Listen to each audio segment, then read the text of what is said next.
Hey all you YouTubers out there, my name's Jamie and I work with my partner Julian. We're based out of South Florida. We're over here in Miami and we basically just started getting on YouTube, and we're breeders in South Florida. We do crested geckos, ball pythons, all types of things. And right now we're just going to make a quick setup video so you know how to set up your crested geckos, and maybe possibly in the future if you want to make them.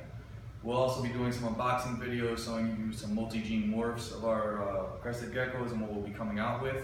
Also with our ball pythons. But for right now, let's just get set up with our crested gecko cage. So first, you'd want to find a good substrate to use for your crested geckos. Us personally, we find that Eco Earth works really good for us. So you take your Eco Earth, comes in a big brick, not expensive, you can find it at your local pet store. You basically want to get it into something like this. You put water, mix it with water, which will tell you how many quarts or how many to each, depending on how much measurement you need for the cage and size you're using. Right now for our crested geckos, we're just putting them in a 10-gallon because our other cage has not come that we've ordered in. We actually ordered in something a lot taller because they are climbing animals and they like to be, climbing and arboreal. But we're just putting them in here for a couple of days, so I'm just going to show you how to do a quick setup. So I took this Eco Earth dry, I put it in here. Then I mixed it with a certain amount of water that it will tell you in the back on the instructions. Mix it up with the water till it's not really watery or dusty, more of a moist, just like a really good dirt, really something you would use for good grass to grow. And basically it'll look like this. Then you want to lay this on the bottom of the cage. Probably about anywhere from 1.5 inches to 2 inches should be sufficient.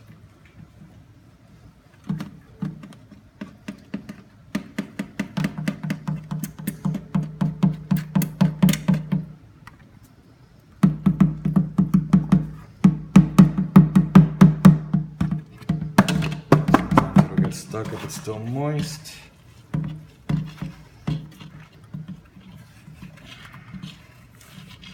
This is actually very good substrate. Makes it very natural for them. Crested geckos are easy to keep. They stay at room temperature. There really isn't much needing for heating unless you live in a cold state or more up north, or anywhere where the room will be, under 72, 73 degrees. Then you would probably need a heating source. Besides that, you'd be okay. They're going to go good in temperatures between 70 and 80.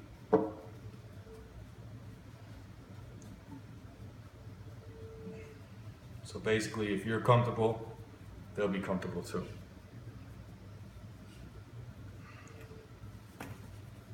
And basically, you just want to keep shaking it up in here. It's still a little moist. I left it a little moist, so I'm trying to dry it up. As you put the water, when you mix it in, it dries up and puffs up and becomes dry, like a dry soil, dry dirt. And that's basically how you want it.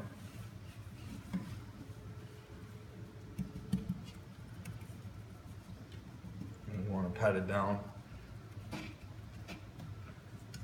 Sometimes you might not get the right measurement at first. It's okay, you just make it a little bit more. You're usually, like I said, 1.5 to 2 inches covering the bottom.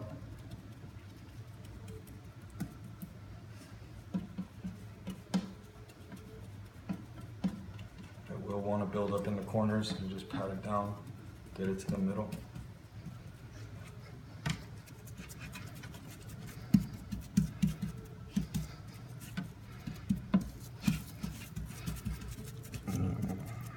Now remember, this is just for a setup. This isn't breeding. We'll do a video for breeding too. If you want to breed crested geckos, we will do that, and you can leave comments and questions below and we will answer them for you. So, as you can see, I've laid and flattened the bottom of this, the bottom of the substrate. It's nice and flat. Now, like I said before, they're arboreal animals, so you're going to want stuff for them to climb in. And like I said also earlier, our other cage hasn't come in yet, so we're just putting them in a 10-gallon for right now. The other cage that we ordered for them is actually a vivarium, and it is much taller and much more space for them to climb around. But for right now, for a couple days, this will work. And even if you have a baby crested gecko, a 10-gallon cage will work beautifully. It'll keep them in there for a while. for adults, you want something a little bigger.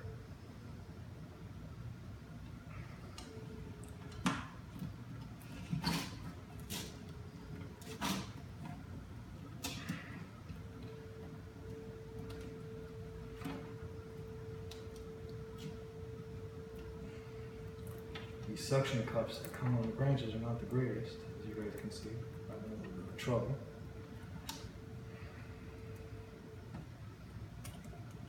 What I'm gonna do is bend it, dry it off.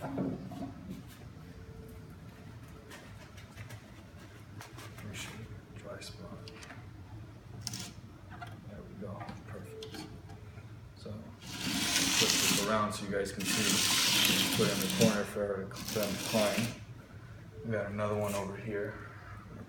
Another opposite spot of the cage, so they have places, different places to hide and climb. I have an associate right now behind the camera. He's a little camera shy, but you guys will see him in future videos. And then basically you want to give them something to climb on. Just a lot of stuff to climb on. They love to be hidden and climbing around, and they're very great pets. They are very tame for the most part. They're very easy to keep, low maintenance.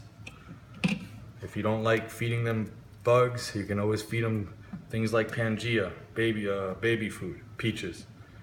They do not necessarily have to eat live insects. So if you're one of those, this is a perfect pet for you. Right now, this is about how the setup is looking. You're gonna want it to look for right now. Let me get the crested geckos. Or my friend behind the camera here can hand them to me.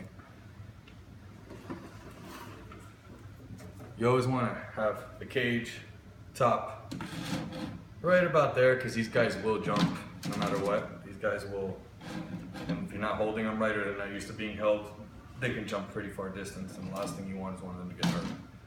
So always have the cage ready to be closed when you're putting them in.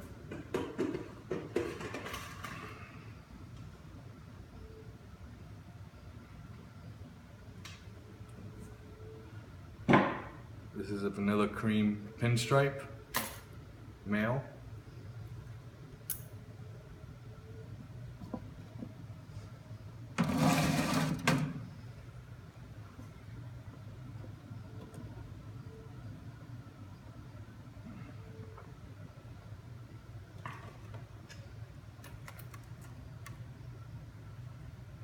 This is an extreme harlequin female, which I'm holding her like this so she doesn't jump. And you want to be very extremely careful with females, especially if you don't know if they're pregnant or not. And right there, ladies and gentlemen, is a crested gecko setup. You're going to want to also have a water bowl and a very shallow bowl to put your Pangea or food mix if you're not going to feed live. If you are going to feed live, then you're going to want crickets like this, and you're going to want to dust them with calcium powder. You could do both. You could do a little bit of the Pangea food mix. It's an insect mix, and you could keep that in there you keep it in there every 3 days. Always keep them with water. Mist them once a day, and then once every 2 weeks or so, you could offer crickets as a treat for them, or you can just feed them crickets. You know? But usually I would recommend the Pangea because it has a lot of vitamins and nutrients, a lot more than the dusted crickets. And that's our video for right now. And that's the crested gecko setup that you pretty much want to have with a water bowl and a food bowl. And like I said, we'll do another unboxing video where we unbox the male vanilla cream pinstripe, and where we unboxed our extreme harlequin female. Thank you.